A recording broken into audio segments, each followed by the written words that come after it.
Le monde d'avant peut être en mieux, et si les cieux sont cléments, en plus grand même.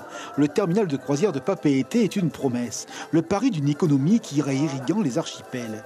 Car avec les bateaux venus de loin, ce sont des ronds dans l'eau, du chiffre d'affaires. La Covid a plombé les comptes, les artisans de Moorea en savent la facture. Mais l'année 2022 annonce un verdissement des chiffres, les perspectives sont bien meilleures.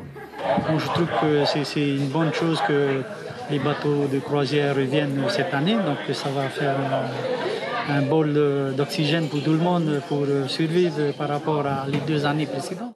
La silhouette des bateaux revenus dans nos îles disent un phénomène, the Covid revenge. Depuis nos pays émetteurs de touristes, ce besoin de voyage est perceptible.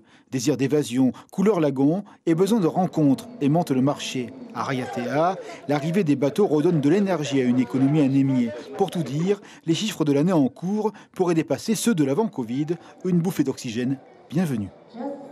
On a une prévision d'escale, de réservation d'escale de plus de 1100 escales pour l'année 2022. Donc ça, c'est un très bon signe. C'est le signe de la confiance des opérateurs de croisière dans la destination. Clairement, la Polynésie croît dans les croisières. Pour cause, la dépense par touriste est la plus forte ici, de tout le Pacifique Sud.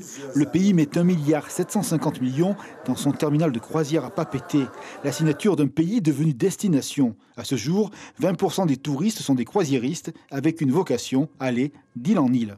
Il y a effectivement le développement de l'accueil qui sera organisé sur les archipels afin qu'ils puissent eux aussi bénéficier de retombées. Je pense aux Australes, comme je pense au Tuamotu. Il y a certaines îles, comme Pukarua, qui accueillent de temps à autre ces bateaux. Donc il faut, à mon avis, il faut que cette richesse qui soit apportée chez nous puisse être redistribuée sur l'ensemble des archipels.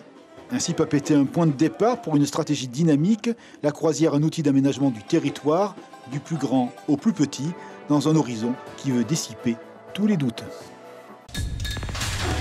L'information en continu sur Polynésie la première, Internet et réseaux sociaux.